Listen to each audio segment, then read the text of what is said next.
coverage striking the same note? Not as much as we might think. I mean, the French papers are quite sort of robust, but the German papers, some of them have a almost rueful note. And for example, the Frankfurter Allgemeine Zeitung warns what it sees as the end of Germany's decisive role as a bridge between Europe and America. Post-war Germany, it says, had become Washington's preferred partner, but unlike Britain, was never suspected of being America's Trojan horse in Europe. Used to be a Russian base up there. Party ads saw Germany's closeness to France as a diplomatic reins helped to moderate France's special demands. But it says that three-way relationship has now been destroyed by the ongoing diplomatic faux pas in Berlin, and it says Americans see Berlin's behaviour as treasonous. And how's the British do press about dealing it? with the issue? There seem to be indications that a lot of people here don't support Prime Minister Tony Blair. How's that reflected in the papers? Well, as you can imagine, sort of almost every argument for and against possible war in Iraq is sort of printed boldly. The Independent, there's an editorial here which is basically stressing that patience is the way. Patient police work to identify and counter risks, patient effort to contain the proliferation of weapons of mass destruction, patient negotiation to avert a war in Iraq and defuse the Israeli-Palestinian conflict in order to reduce the pool of potential recruits for terrorist organizations. It adds, it may take a generation, but only patience will ultimately defeat terrorism. Whereas for the Times, the Times of London seems to run out of patience.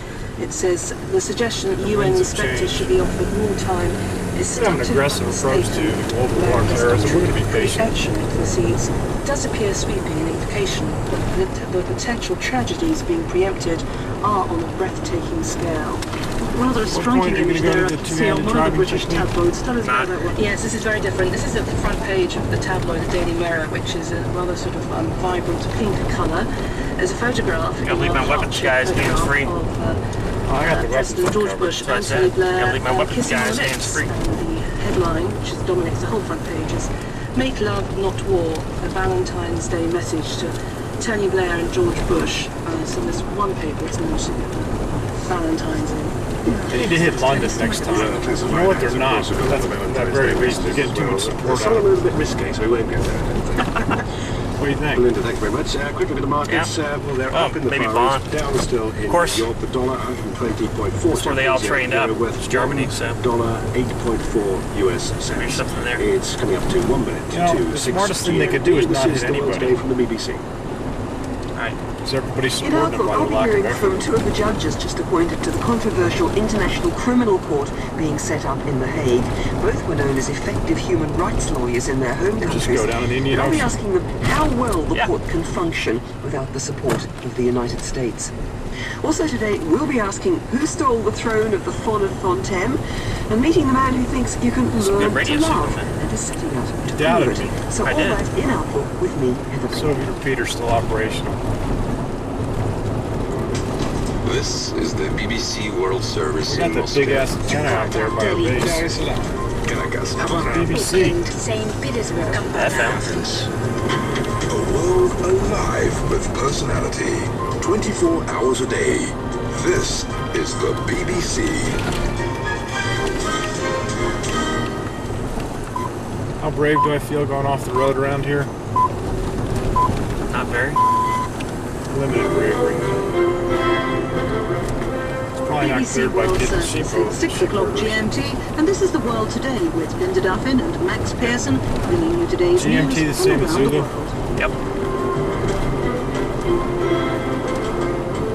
Today, the UN Security Council is just hours away from a crucial meeting. The latest report from the weapons inspectors on We got Iraq could determine if it's to be war or peace. We'll be reporting Kind of from shrine, Baghdad, just where below. the civilian population is already preparing for the worst. And exasperation in the wider Arab world. The Arab League ambassador at the UN tells us war is not necessary. The real question is my why Bahajideen comrade. What's the imminent danger? What's the 12, we danger? set in the ambush here. Elsewhere, South Korea's These are the President Kim is vehicles forced we into a killed. humiliating apology. 5 of our And it's brothers official. were injured. Gaelic is a language teetering on the brink of extinction. That's here on the World Today. This would be a great bike ride. Oh, yeah. First, the world news. BBC News with Dee Sebastian. The chief United Nations weapons inspectors are preparing to deliver a crucial report to the Security Council, which could determine the course of the Iraqi crisis. Much now depends on the centre for which conflicts and the head of the event will be Energy Agency, Mohammed El Baradei, will both make presentations. John Lyon reports. According to diplomatic sources, Dr. Blix is likely to say that there has been modest Like a progress on Coochie matters of procedure. KOA park there. There are still serious problems with Iraq's level of Camel cooperation. In particular, some of the basic questions about Checkpoint, Iraq's Zulu. weapons of mass destruction are still outstanding. Dr. Blix is Mama, likely look to 'em. leave open the question of how long the inspections should continue. But he will almost certainly not endorse the plan put forward by France, Germany and Russia for there to be a big increase in the number of inspectors. All of that would suit Washington fine. Elements of a new resolution, probably drafted by Britain, will then appear in the next few days. It's unlikely to have any open mention of going to war. Instead, it would just repeat the threat of serious consequences if Iraq does not change its ways. The United States has strongly criticised proposals from France and Germany to strengthen UN weapons inspections in Iraq. The American Secretary of State, Colin Powell, said he challenged the motives of the two nations at Friday's Security Council meeting. He said he'd demand to know whether they were trying to get President Saddam Hussein off the hook. The Arab League President of the Union,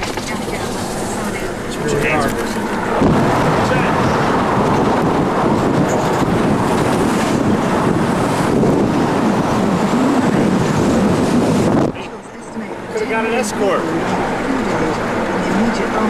Board too? Good idea. Picking up rocks. Walk into Cerulean. Or Tangy Tower.